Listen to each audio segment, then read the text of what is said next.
उसी जल में प्रतिबिंबित होता है, जो जल शांत हो, स्थिर हो।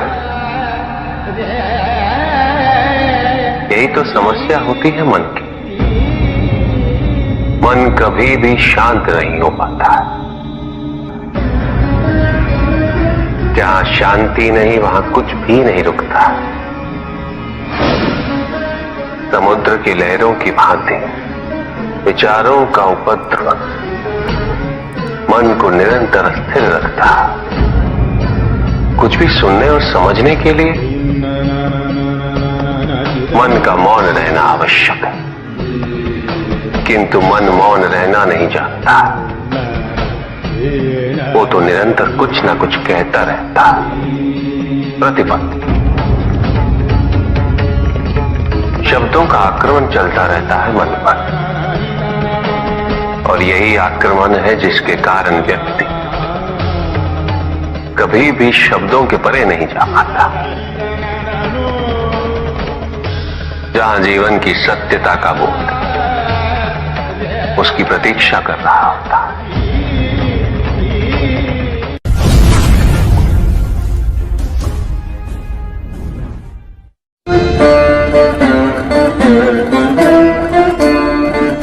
मैं वो हूं जो नहीं है,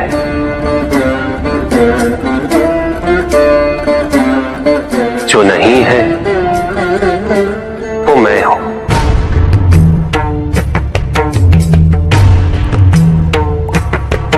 चिरकाल तक सभी को यह स्मरण रहे,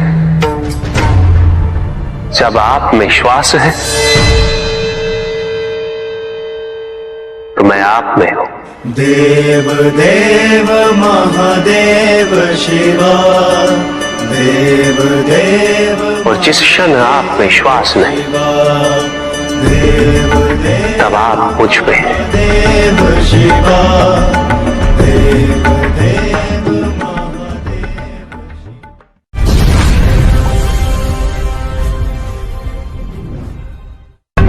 सत्य को जानने के लिए वन में जाना अनिवार्य नहीं है।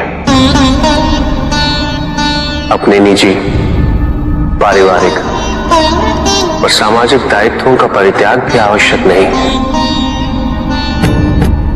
सत्य तो सदैव हमारे साथ है, हमारे सामने है, किंतु हम स्वयं धीरे धीरे उस पे अपने क्रोध, अपने अहम, भय, विचार और महत्वाकांक्षाओं जैसे कई आवरण चढ़ा देते हैं। सत्य हमसे नहीं, हम स्वयं सत्य से दूर हो जाते हैं।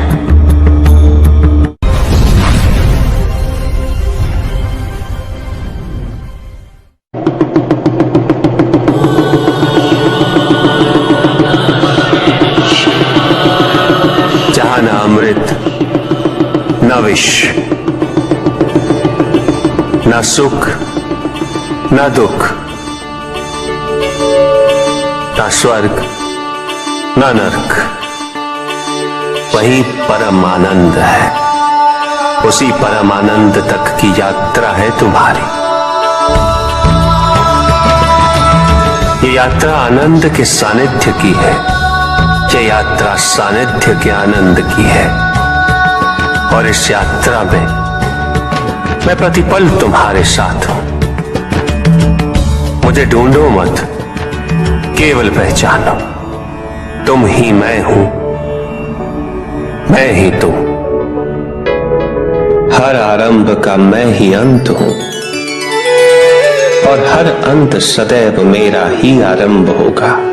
देव देव महादेव शिवा, देव देव महादेव शिवा।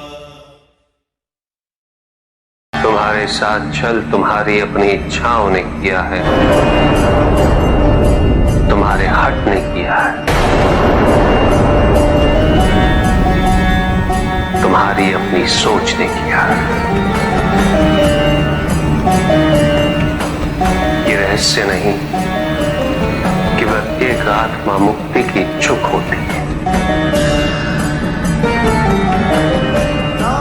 जो मरता है वो है पंचभूतों से निर्मित शरीर।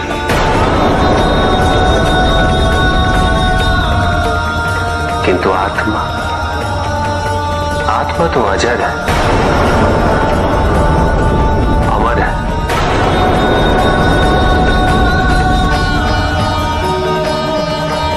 जिसकी यात्रा मोक्ष पर संपूर्ण होगी।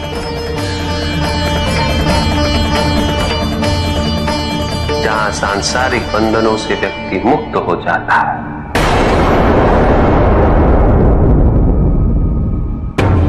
सारी इच्छाएं लुप्त हो जाती। किंतु तुमने तो कभी सत्य की खोज ही नहीं की। तुम तो सदैव उन तत्वों को ढूंढते रहे जो तुम्हारे अहंकार के पोषण हेतु आवश्यक थे।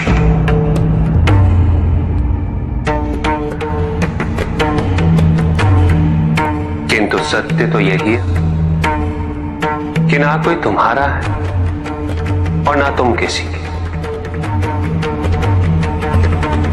जो है वो परमात्मा का है,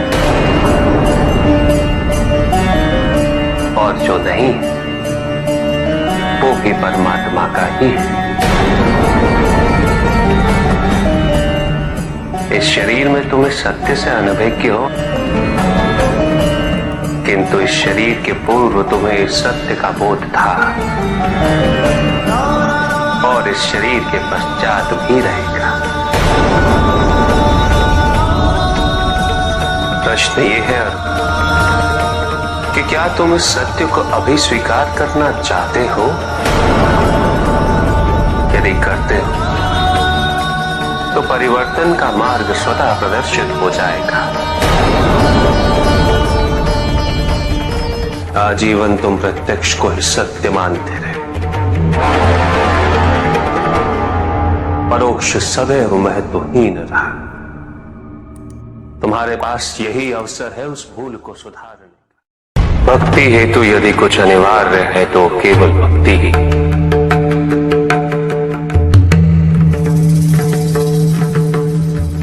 किंतु प्रश्न ये है कि क्या आपकी भक्ति संपूर्ण है? विश्वास और भ्रम के बीच की रेखा अत्यंत महीन होती है।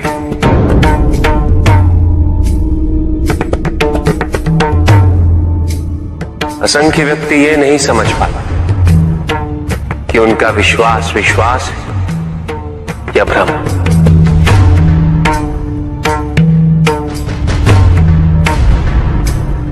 मुझ तक पहुंचने के लिए किसी और की आराधना अनिवार्य नहीं।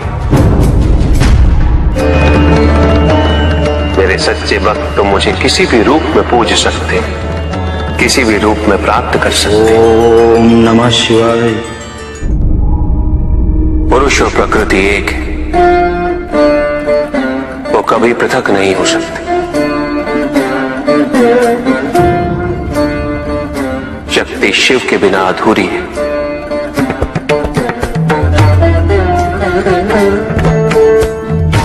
और शिव तो शक्ति के बिना शव के समान है।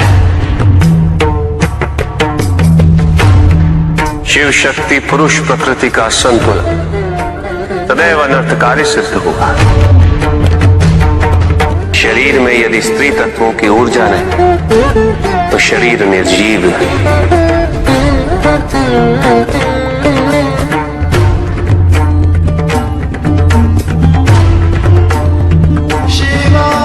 शक्ति और शिव के संपूर्ण रहस्यों को समझ लेना भक्ति, ज्ञान और तपस्या की पराकाष्ठा है।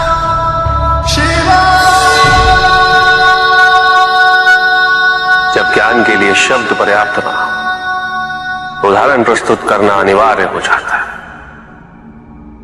केवल आपके लिए ही नहीं, अपितु तो आपके माध्यम से समस्त संसार को शिव और शक्ति की संयुक्ता से पुनः अवगत कराना इस प्रसंग का उद्देश्य था,